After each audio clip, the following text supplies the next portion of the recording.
Durante estes 2 anos fui levado a pensar muito sobre religião. Eu era bastante ortodoxo. Ortodoxo é radical naquilo que você acredita.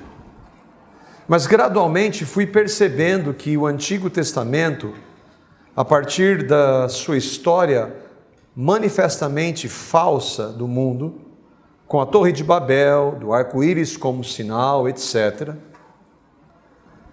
E ao atribuir a Deus sentimentos de um tirano vingativo, não era mais confiável o Antigo Testamento do que os livros sagrados dos hindus ou as crenças de qualquer bárbaro. Charles Darwin, o pai da teoria da evolução. Você consegue perceber quando o mundo quer tirar a glória de Deus em todas as coisas? Você consegue perceber que hoje, quando alguém distribui um ovo de chocolate e dá Feliz Páscoa, está tirando o foco daquilo que é o fundamental da Páscoa? Você consegue perceber isso? Você consegue perceber que o que um homem como esse trouxe, a influência que existe, inclusive na igreja, você consegue ver? Essa é a sepultura dele, uma foto da sepultura dele. Sabe onde está essa sepultura? Na capela de Westminster. Sabe o que é a capela de Westminster?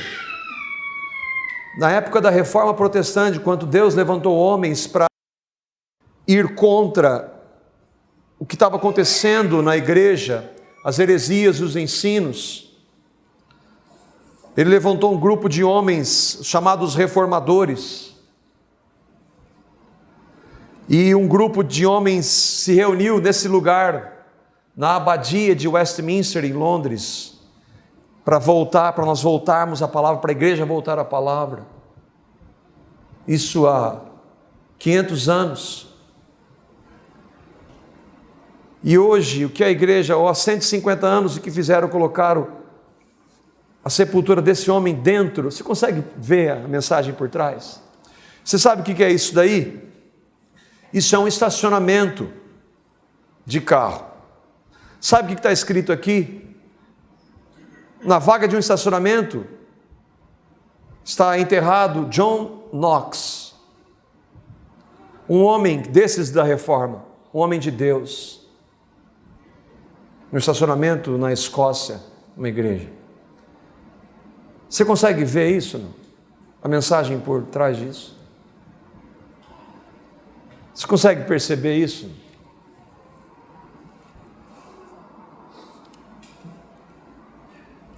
O universo foi criado em 6 dias. O universo foi criado em 6 dias. As nossas esposas são ajudadoras. E graças a Deus que eu tenho uma ajudadora. E sempre que eu termino um estudo, eu vou e pergunto para ela, na compreensão, se aquilo que eu quis trazer foi claro, se foi na palavra, se houve uma compreensão. Na semana passada, ela, juntamente com uma irmã, algumas exortações que eu recebi sobre esse estudo de Gênesis, e desde o início a gente tem procurado ser o mais claro possível, às vezes trazer algumas fontes extras como essa, para a gente poder entender tudo o que está por trás disso. E essa irmã também falou que eu fico bravo quando eu estou pregando, né? A minha esposa até sugeriu um calmante, né, antes de eu pregar. Depois algumas palavras difíceis, alguns termos técnicos. A nossa ideia, a nossa proposta é ser claro, objetivo, centrado na palavra, para que todo mundo possa compreender. Então ela me exortou isso também, essa irmã, e que todos aqueles que pregam a palavra precisam ser o mais claro possível. A gente não tem que mostrar conhecimento. Qualquer honra e glória para o homem deve ser jogada no lixo. E essa irmã também disse que eu não precisava ficar explicando muitas coisas. Esses 3 pontos. Quanto a ficar bravo, é uma ira contra a injustiça, de se fazer o que se faz contra o Deus da palavra e a palavra de Deus. Paulo diz em Romanos que do céu se manifesta a ira de Deus contra todos aqueles que detêm a verdade pela injustiça. Deus se ira contra aqueles que vão contra a palavra dele e toda a verdade estabelecida na palavra dele. Quanto a algumas coisas, palavras técnicas, eu queria mostrar, a gente falou na semana passada, falei do Hubble. O que é o Hubble? É um telescópio enviado pelos Estados Unidos e que tira fotos do espaço, grava fotos e vídeos. Fotos como essa, por exemplo, que é uma galáxia, nós falamos na criação. Essa é uma nebula, nuvem de poeira no espaço. Vocês já viram essa imagem? Eles chamam de o olho de Deus. Isso aqui é uma foto do espaço, gente. Chamada Helix, uma nebula.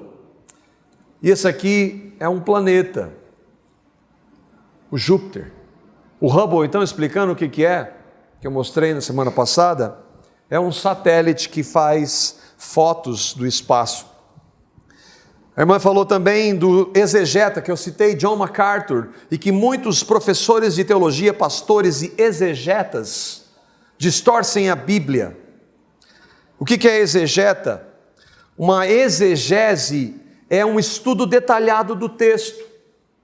Todas as vezes que a gente se propõe a pregar, a gente quer estudar um pouco mais, buscar com detalhes.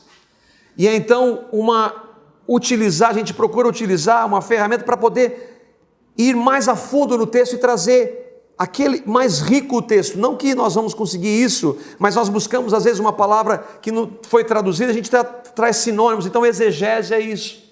Só que existem exegetas que distorcem o texto da palavra.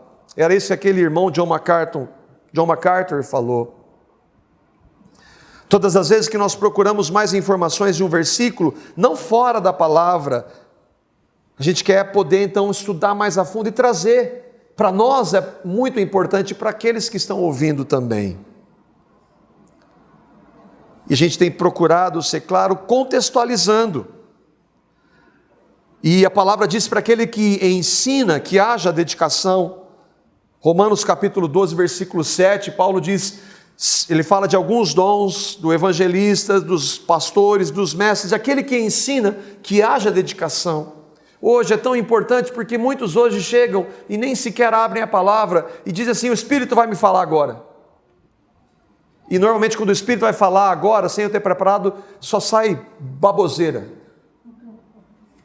Né? O Nicodemos, palavras dele, aquele que não se prepara para pregar a palavra é um preguiçoso, não tem nada de Espírito Santo. E a ideia é de abre a Bíblia em qualquer lugar e cita um texto fora de contexto. Então quando a gente quer estudar e trazer essa profundidade da palavra, que nós jamais vamos conseguir chegar no que ela é, mas sempre que nós vimos algumas coisas maravilhosas da palavra, esse é o nosso desejo quando nós ensinamos, e esse é o propósito de ensinar a palavra. Aqui tem uma citação de um teólogo chamado Karl Barth, um estudioso da palavra, suíço, e ele trouxe uma informação interessante, de que nós deveríamos ter a palavra na mão direita e o jornal na mão esquerda. Por quê? Para a gente poder ver o que está acontecendo agora e comparar com a palavra. E aí o que ele diz, eles devem interpretar o que está acontecendo à luz da palavra. E quando a gente está falando, o que tem a ver evolução, Darwin, ateísmo com palavra? Olha pela luz, os óculos da Escritura, você vai ver que não tem nada de coincidência, e que não tem nada de o que tem. De que quando se dá um ovo de chocolate, dizendo que é um ovo de Páscoa, o que tem? Não. Contextualizar isso que a gente está tentando fazer nesse estudo. E eu creio que a sua irmã conhece esse irmão aí. Francis Schaeffer. Foi um estudioso da palavra, um homem de Deus, um pregador presbiteriano. E eu achei um vídeo dele, queria a gente assistir. Olha o que ele fala da palavra, da importância da palavra.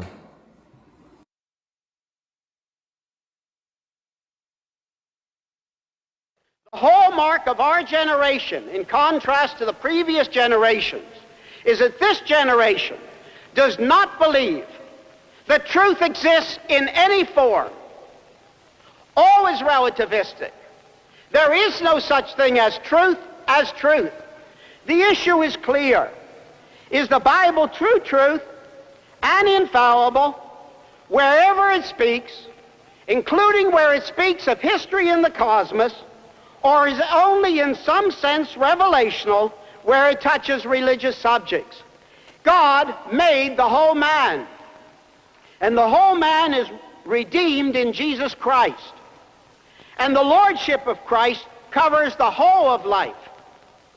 There is no use of evangelicalism seeming to get larger and larger if at the same time appreciable parts of evangelicalism are getting soft at that which is the central core, namely the Scriptures. There is no use having greater numbers if the whole thing is diluted. A holding to a strong view of Scripture or not holding to it is the watershed of the evangelical world. Sabe quando ele falou isso? Faz 40 anos. Você entende? Nosso centro é a palavra de Deus. Ele está falando para uma conferência de evangélicos. Se ele estivesse falando isso hoje, ele ia estar vendo que tudo que ele estava dizendo ali está sendo cumprido, porque tem se jogado a Escritura fora. E tem tudo quanto é tipo de ensino entrado na igreja. Distorções. Eu queria a gente poder ver o que isso tem a ver com os estudos aqui. Essa irmã também falou de defender a fé. Um texto da palavra que é importante, 1 Pedro 3, de 15 a 16, diz assim: antes santificai a Cristo como Senhor em vosso coração, estando sempre preparados para responder a todo aquele que vos pedir a razão da esperança que há em vós, fazendo todavia com mansidão e temor. Por que a gente quer contrapor esses ensinos à luz da palavra? É mostrar o que nós cremos, por que nós cremos e que é a verdade, ainda que muitos neguem. Nós vimos quantos blasfemam da fé e quantos na igreja estão dando ouvidos para esses homens que não creem em Deus, que não creem no que a gente celebra hoje, ressurreição. E porque eles dizem que provam, a gente dá ouvidos a eles e desconsidera a Escritura. Vocês conseguem perceber isso? Vamos para o texto da palavra de Gênesis, no capítulo 1.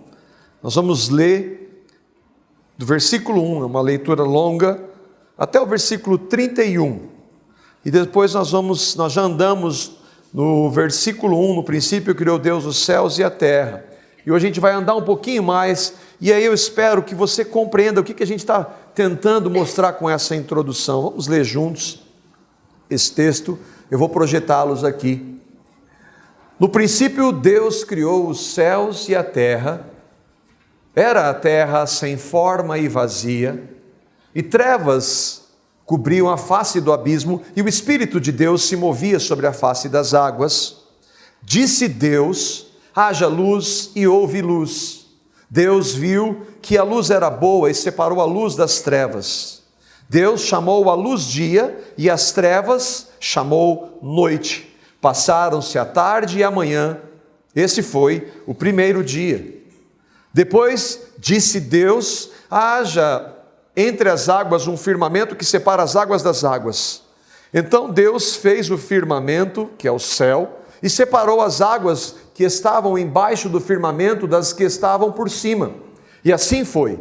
Ao firmamento Deus chamou céu. Lembra que há céus dos céus, nós vimos isso. Mas aqui é o céu, esse visível. Passaram-se a tarde e a manhã, este foi o segundo dia. E disse Deus: ajuntem-se num só lugar as águas que estão debaixo do céu, e apareça a parte seca, e assim foi. A parte seca, Deus chamou terra, e chamou mares ao conjunto das águas, e Deus viu que ficou bom. Então, disse Deus: cubra-se a terra de vegetação, plantas que deem sementes, e árvores cujos frutos produzam sementes, de acordo com a sua espécie.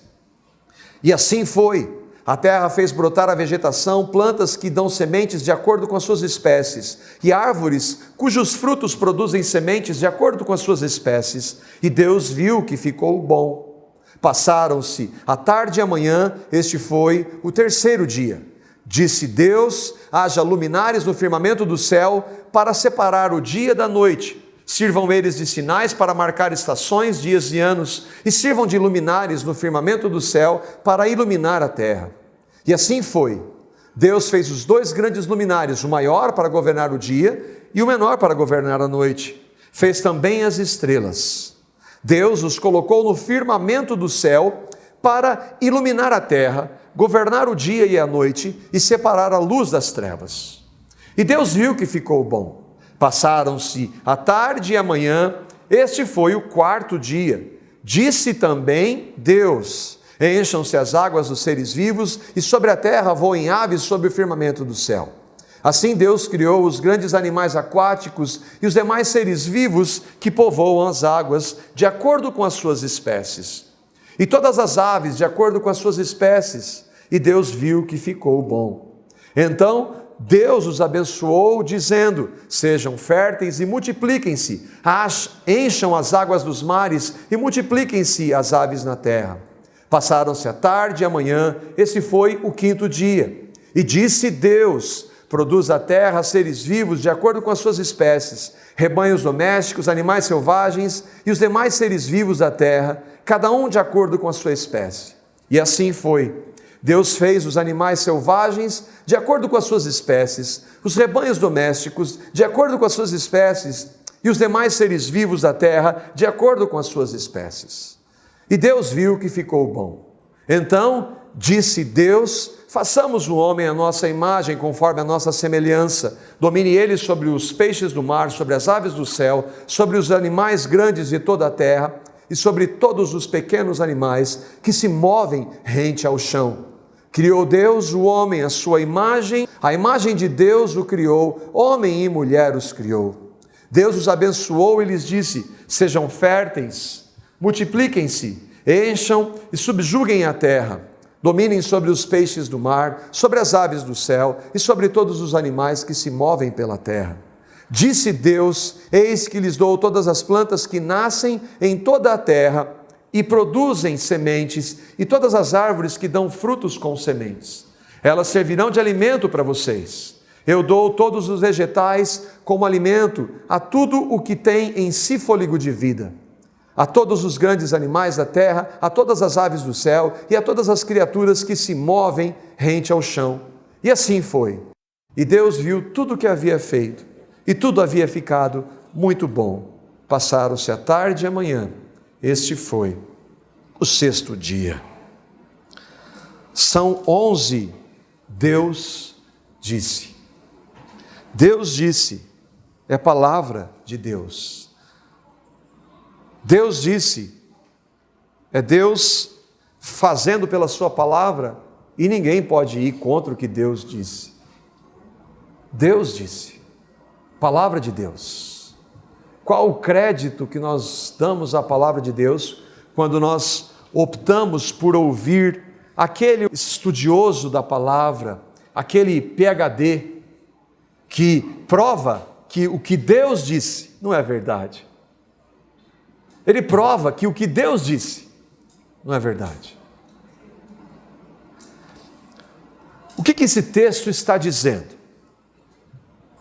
Há 150 anos atrás, mais ou menos, qualquer pessoa que lesse o que nós acabamos de ler, entenderia que Deus criou tudo que existe. entenderia que Deus criou a terra, o mar, criou o sol, a lua e as estrelas. Entenderia que Deus criou os seres humanos e que entenderia também que Deus criou tudo porque Ele disse. Deus disse, Deus disse, Deus disse, e tudo se fez. E entenderia bem que Deus fez isso em 6 dias. Primeiro, segundo, terceiro, quarto, quinto, sexto dia. Uma grande coincidência. Uma semana tem 7 dias. Qualquer pessoa que há 150 anos atrás lesse isso, entenderia o que o texto quer dizer. Acontece que hoje muitos na igreja, e nós vimos, eu quero novamente citar, não concordam com isso. E entre eles, o Papa Francisco e a Igreja Católica Romana, dizendo que o Gênesis não é para ser entendido como você e eu lemos. Que o relato de Gênesis não é um Deus que é um mago. Puxa, é na Igreja Católica Romana? Não. Na Igreja Evangélica, esse é um dos debatedores que está sempre sendo mencionado, um evangélico filósofo. Ele diz que a inclinação dele é dizer que Gênesis 1 é linguagem figurada. Não foi escrito para ser entendido de maneira literal, portanto, perfeitamente compatível com qualquer teoria de biologia evolutiva. Ele diz, não é plausível crer numa criação de 6 dias. Não é plausível. Não é aceitável. Por que ele diz isso? Porque a Bíblia diz? Óbvio que não. Ele tem um outro pressuposto, uma outra base. Por que a gente tem que mudar o que a Bíblia diz? Por que a maioria de cristãos hoje não creem nesse relato de 6 dias que nós acabamos de ler? E aí um irmão faz uma pergunta interessante, é um irmão que crê diferente. Ele diz, o problema é o seguinte, se o relato dos 6 dias não quer dizer o que parece dizer, então quer dizer o quê? Quais as alternativas à leitura natural da narrativa de Gênesis 1 e 2, já que nós temos que mudar, porque os cientistas estão provando que não é daquele jeito. Ô, seu Nicodemo, não vem com pergunta difícil, né? Essa pergunta é difícil. Porque quem vai dizer, aí varia. Cada um deles tem uma teoria para explicar os 6 dias que parecem ser 6 dias, mas não são 6 dias, porque homens ateus que professam, que são contrários ao Evangelho, que negam a Cristo, a Deus, a palavra, tudo, e que chamam o Deus do Velho Testamento de um Deus tirano, dizem que não é verdade. Você consegue entender ou não? Onde a gente quer chegar? Você consegue distinguir quais são as bases? Por que isso acontece? Porque nós não nos aproximamos a palavra de Deus como palavra de Deus mais. Porque se alguém disser que não é assim, e provar entre aspas, aí eu vou ter que rever a palavra de Deus. E a minha base para rever a palavra de Deus não são aqueles que creem em Deus, são aqueles que são contrários a Deus.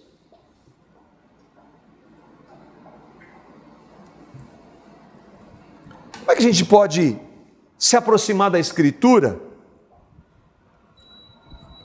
e não chegar nesse tipo de erro? Como é que a gente pode ler a Escritura de maneira correta? Primeiro que nós temos que entender que a Bíblia é a palavra de Deus e, portanto, ela não tem erro, ela não vai se equivocar, ela não se contradiz, ela não mente. Se alguém chega, seja ele quem for, dizendo que está errado aqui, quem está errado? Quem está errado? Ou nós temos que rever? Quem tem que rever? O segundo ponto que a gente deve se aproximar da palavra é assim: o texto quer dizer o que o seu escritor quis dizer. O que Moisés quis dizer quando ele teve pela revelação do Espírito de Deus, Deus falando assim: Moisés, escreve aí, eu disse. O que Moisés quis dizer com aquilo que a gente acabou de ler? Não é bem assim? Porque alguém está dizendo que não é bem assim?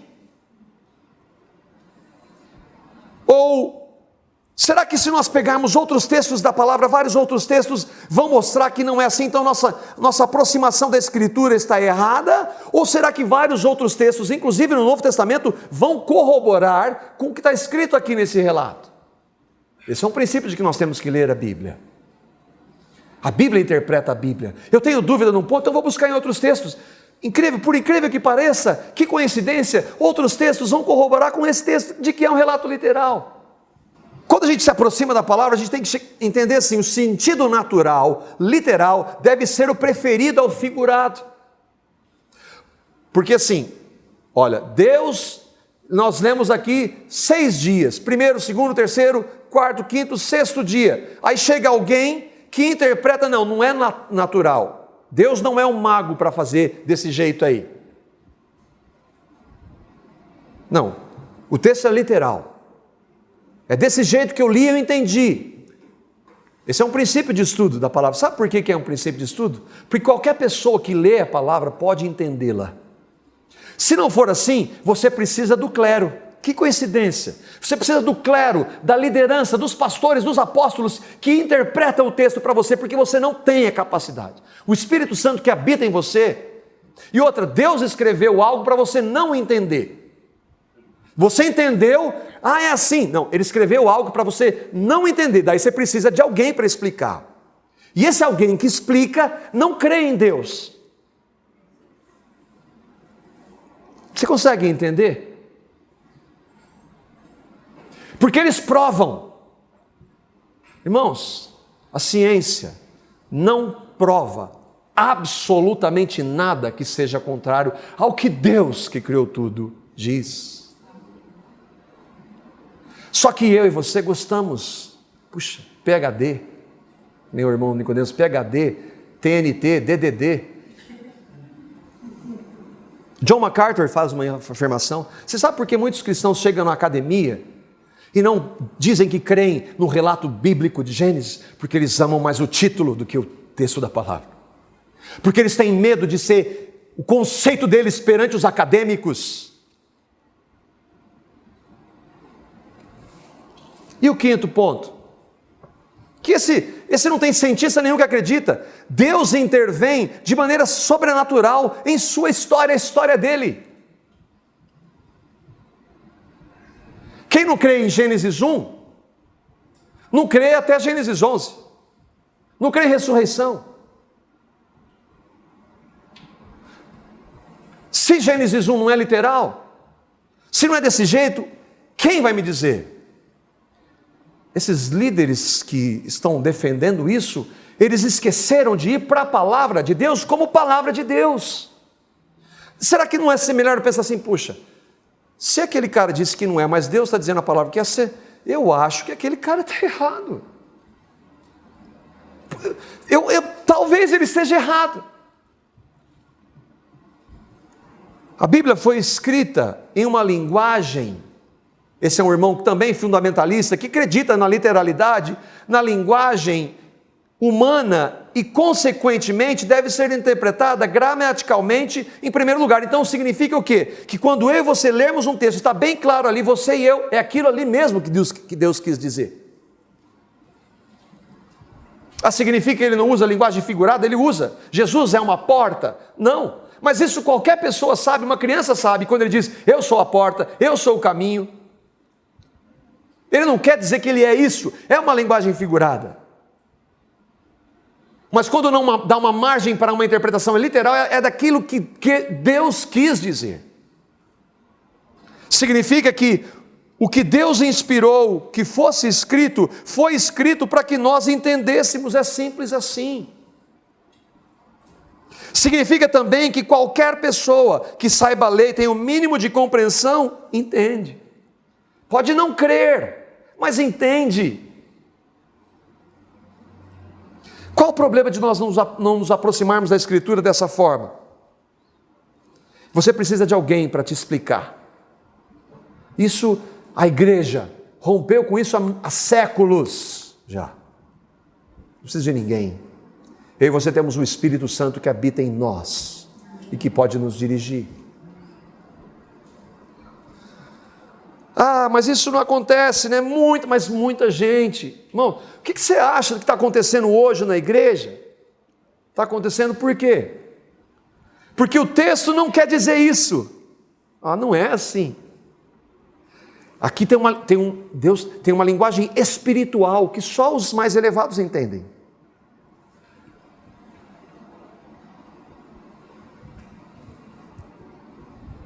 Tem gente que não acha que isso seja relevante. Por que então que tem tanta diferença hoje na igreja? Por causa disso, irmãos. Ah, vai tocar no ungido de Deus? O ungido de Deus é o que cita a palavra como ela é, que não foge, que não distorce, e que não fica bravo quando você questiona esse ungido de Deus, porque, mas a palavra de Deus não diz isso. Se ele ficar bravo, talvez ele não seja tão ungido assim.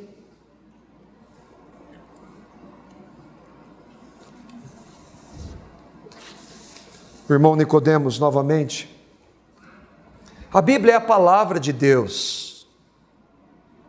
Mas algumas das interpretações derivadas dela não são, não. Existem muitas seitas, cultos, grupos cristãos que usam a Bíblia declarando que as suas interpretações são as corretas. Muito frequentemente, no entanto, as interpretações não apenas diferem dramaticamente umas das outras, como são claramente contraditórias. Isso não significa que a Bíblia seja um documento contraditório. Antes, o problema está naquele ou naqueles que a interpretam e usam métodos que eles querem, ou os métodos deles estão errados. Você consegue entender isso? Ou isso é muito acadêmico? Você consegue entender isso? As inúmeras diferenças que existem foi porque não se vai para a palavra como palavra de Deus. Eu vou para a palavra porque eu quero Deus fale comigo. Não, eu vou encontrar alguma coisa que eu quero ver ali, porque eu prefiro assim. O que você entende então do texto que nós lemos? Versículo 5. No princípio Deus criou os céus e a terra. Era a terra sem forma e vazia, e trevas cobriam a face do abismo, e o Espírito de Deus se movia sobre a face das águas. Disse Deus: haja luz, e houve luz. Deus viu que a luz era boa, e separou a luz das trevas. Deus chamou a luz dia, e as trevas chamou noite. Passaram-se a tarde e a manhã. Esse foi o primeiro dia. Como é que você vê esse texto? Como é que você se aproxima desse texto? O que crê, por exemplo, já que o Papa diz, né? O que eles creem então, já que Deus, ele não é um mago? Eles creem em uma linha que se chama criação progressiva ou evolucionismo teísta. Teísta é de Deus, Deus que fez a evolução acontecer. Então, o Gênesis 1 não é literal. Ali é uma linguagem figurada, é um mito dos hebreus. Deus criou sim o homem, mas ele escolheu criar pela evolução. Isso é o que eles dizem. Isso é que aquele homem diz: não tem problema de Deus usar a evolução biológica. Mas tem muito problema. Mas põe problema nisso. Mas para eles não. Porque aqueles homens inteligentes, PhDs, estudiosos, Eles provam que esse negócio de Gênesis 1 aí é um mito. Aí eles acreditam então que Deus, lógico, Deus criou sim, mas Ele criou, foi a partir do Big Bang, está provado, e que foi há mais ou menos 14 bilhões de anos, e nessa história, há mais ou menos 6 milhões de anos, Deus começou um processo de evolução, está chegando no homem hoje. Para eles, Gênesis não é literal, é uma metáfora, uma ficção, um mito. Outros vão pensar um pouco diferente. Eles dizem assim que há um intervalo entre Gênesis 1 e 2. Gênesis 1, 1, Gênesis 1, 2. E aí eles dizem, porque o pressuposto é exatamente o mesmo. Porque a ciência prova, então para não dizer que é evolução, não, evolução também não. Então, onde a gente vai encaixar bilhões de anos? Como a ciência prova que a Terra tem 4 bilhões de anos, há um intervalo de tempo entre Gênesis 1 e 2, os versículos 1 e 2.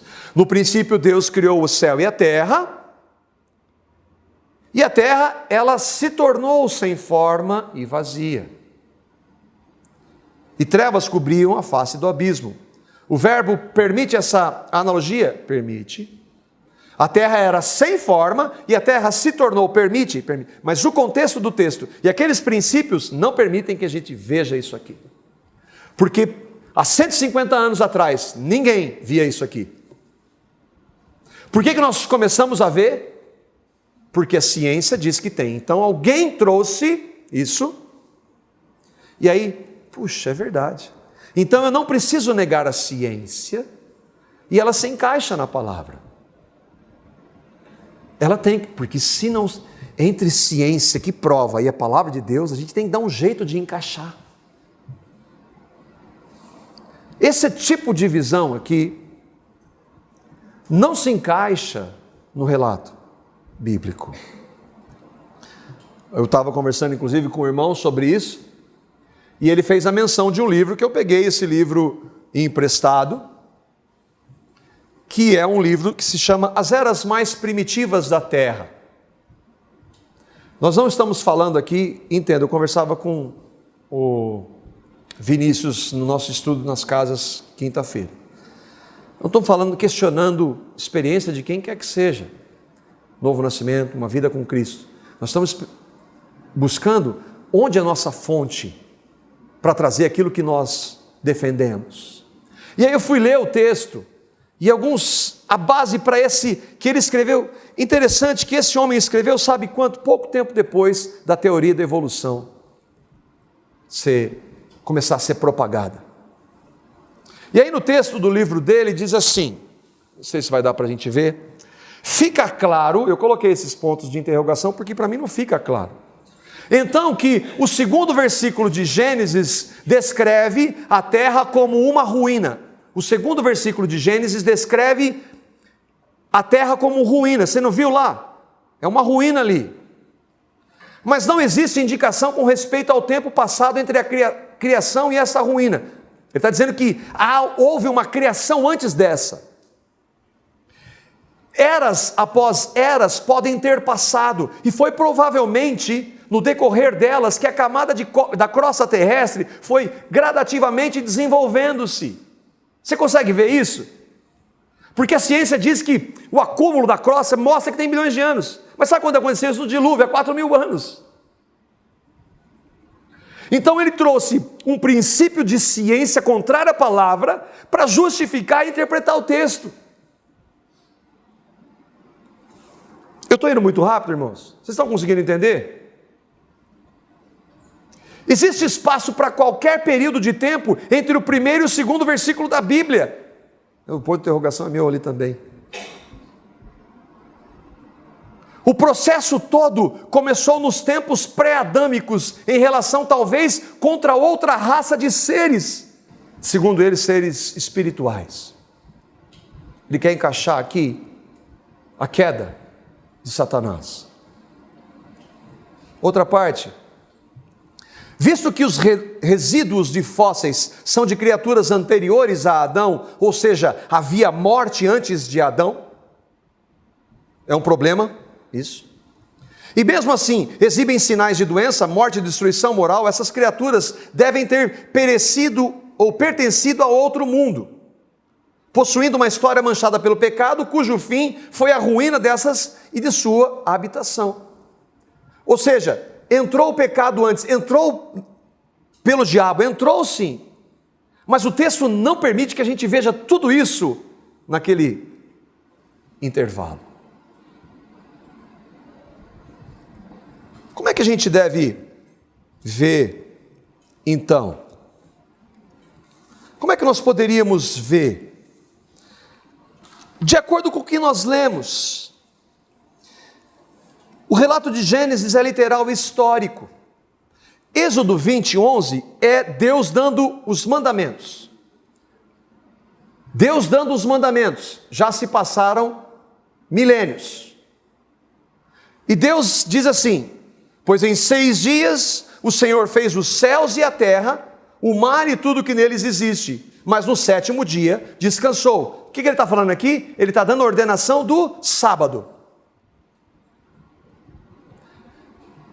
Ele está entendendo que os 6 dias eram 6 dias de 24 horas, e está instituindo o sábado nos mandamentos a partir do relato da criação.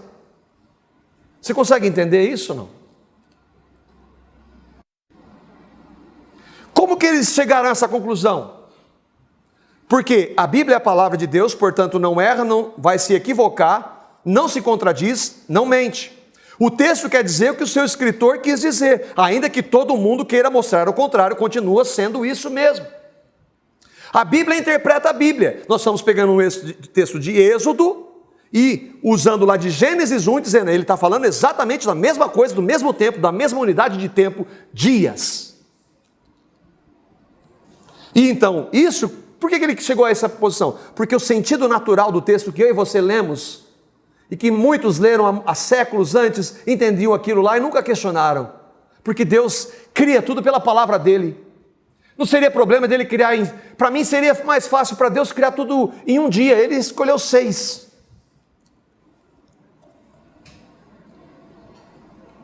O que o texto diz, então? Vou tentar a gente visualizar e nós vamos terminar. O que o texto diz? Antes de existir tudo, antes de existir o tempo, como nós vimos, no princípio significa o início do tempo, havia Deus, Deus Pai, Filho e Espírito Santo, Deus Trino. Aliás, no YouTube hoje, quem entrou no YouTube viu o bannerzinho lá, ele vive, maravilhoso, e já encaminhou para os outros aqui lá, mensagem Mormon, anticristã. Cuidado, hein, gente? Cuidado. Muito bonito, fala da morte e ressurreição, eles negam Jesus Deus. É anticristão, fala de morte e ressurreição. Então aí já tem um exemplo bom de saber que nem todo mundo que fala crê naquilo de verdade mesmo. E que distorce. Eu recebi uma exortação do irmão que disse que tinha gente mandando aí a mensagem, então não manda mensagem de Mormon não, eles são anticristãos. No princípio Deus Trino, que só ele existia, aí começou a criação. Versículo 1, no princípio Deus, esse Deus que existia antes de tudo, esse Deus, no princípio significa que começou o tempo. Deus criou os céus e a terra era sem forma e vazia, trevas cobriam a face do abismo e o Espírito de Deus se movia sobre a face das águas. Aqui Deus, mas Deus não cria nada para ser inabitado, é verdade, Isaías diz isso, mas ele não criou para, ele vai continuar o relato, aqui começou o relato, ele está só para falando como começou, não houve queda, ele está só descrevendo o início da criação. Então esse Deus criou os céus e a terra no início, na criação, ela é sem forma e vazia, trevas cobriam a face do abismo, e o Espírito de Deus se movia sobre a face das águas. O texto continua, disse Deus, haja luz, até então não havia luz, era trevas, então disse Deus, haja luz, e essa luz existe.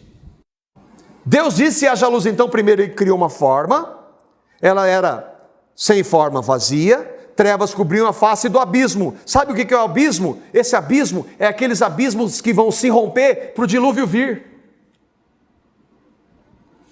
Tem ou não tem isso? O dilúvio não foi só chuva, as fontes do abismo se abriram e as águas vieram. É esse abismo, na criação de Deus. Será que ele já sabia o que ele ia fazer com esse abismo daqui a pouco? Disse Deus: haja luz, e houve luz. Deus viu que a luz era boa e separou a luz das trevas. Deus chamou a luz dia e as trevas chamou noite. Passaram-se a tarde e a manhã. Esse foi o primeiro dia. Isso aqui aconteceu no primeiro dia de 24 horas.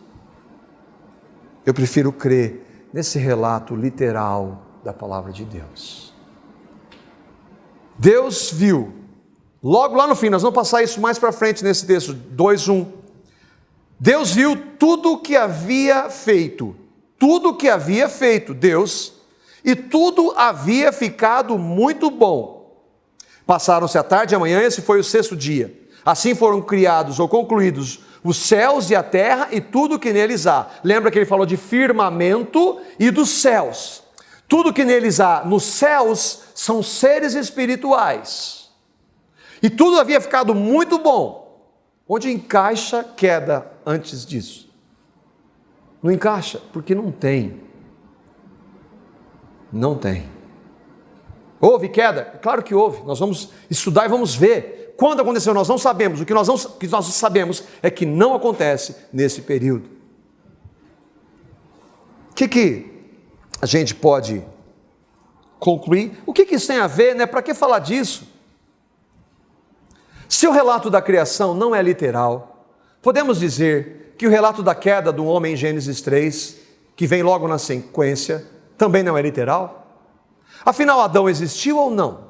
Houve realmente um momento histórico em que o primeiro casal caiu de um estado de inocência em que foi criado? A resposta a estas questões vai afetar profundamente a doutrina da salvação e a doutrina de Cristo no Novo Testamento, que assume que essa história do relato da criação e da queda de Gênesis 1 e 3 como justificativa para a encarnação, para a morte e a ressurreição. Por que Jesus veio, morreu e ressuscitou? Porque houve lá um dia um homem que caiu no pecado e só Cristo para resolver aquele problema. Quais as aplicações? Como eu e você vamos para a Escritura?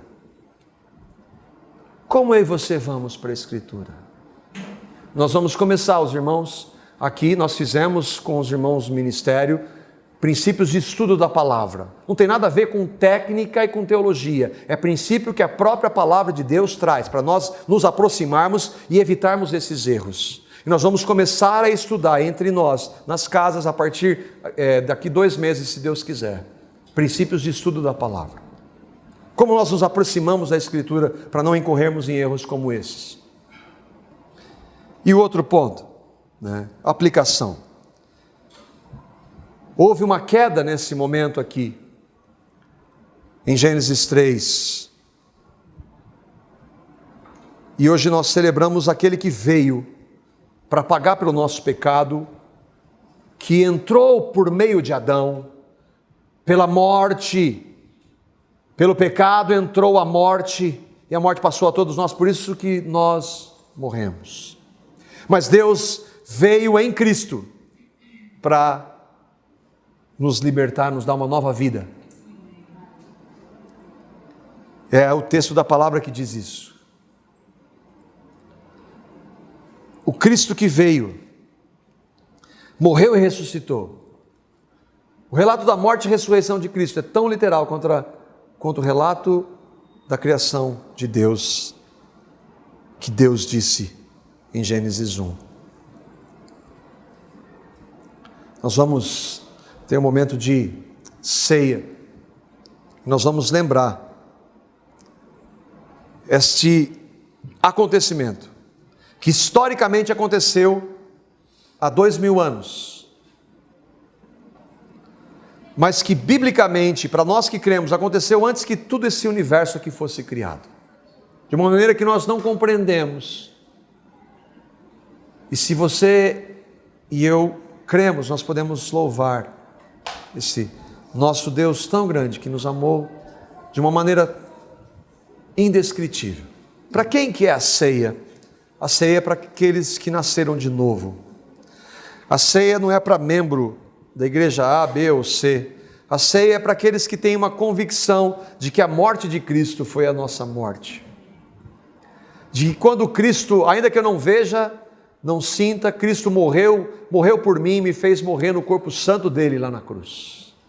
No sangue nós tomamos o vinho, simboliza o sangue poderoso de Cristo nos perdoa de todos os nossos pecados. E quando Ele ressuscitou, Ele nos deu uma nova vida. Se você crê, tem convicção, você pode e deve participar. Nesse momento nós vamos louvar o Senhor. Se você tem convicção, você venha, pegue o pão e o vinho e volte para o seu lugar e aguarde para que todos nós possamos lembrar juntos do que nosso Senhor fez.